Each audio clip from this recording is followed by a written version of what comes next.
Hi, I'm Rabbi Debbie Young-Somers from Edgware and Hendon Reform Synagogue in London, and I'm so excited that we've started Torah again.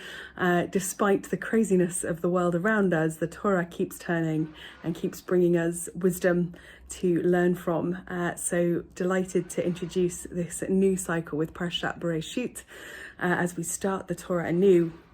And I wanted to reflect a little bit on Genesis Rabbah, which suggests that when we're told on one of the days of creation, God said it was good twice, what does this good refer to? It refers to, on the one hand, the good inclination, the Yetzirah Tov, and on the second bringing of good, it refers to the Yetzirah Hara, the evil inclination. So how could an evil inclination be a good inclination? How could it be a good thing?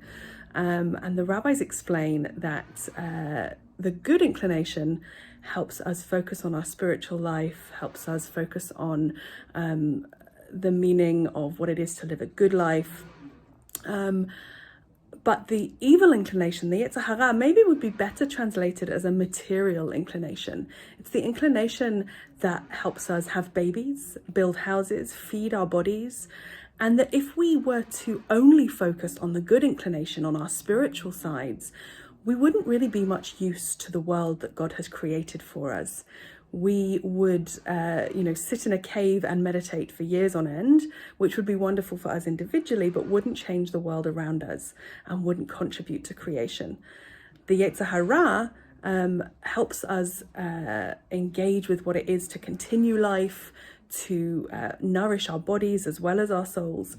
And the key to living this life well is actually keeping those two inclinations, both of which are good, in balance. Because if either one of them dominates and becomes out of balance, we become either totally spiritual and withdrawn from God's creation, or we become totally material and obsessed with the physical with no meaning behind any of that. So our purpose in life is to maintain a balance between that spiritual and material reality. And I think for us in Bereshit, the structure of the week and the Shabbat of rest that we're given is one of the things that really helps us to do that. We have the 6 days to focus on creation, to be active in the world, to be partners with God in improving creation and making the world a better place and supporting one another. And on Shabbat, 1 day a week, we take time for focusing more on the spiritual, for prayer, for family, for withdrawing from our ability to affect change in the world. But of course, we also have a material element to that of good food, good company, and enjoying the world around us. So as with so many things in Judaism, it's not about everything being pure good or pure evil.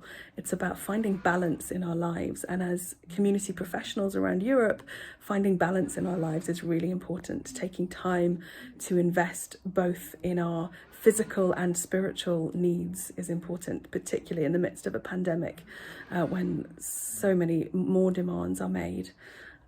So I wish you all Shavua Tov and Shabbat Shalom, and may this Shabbat be one of rest and growth and pleasure.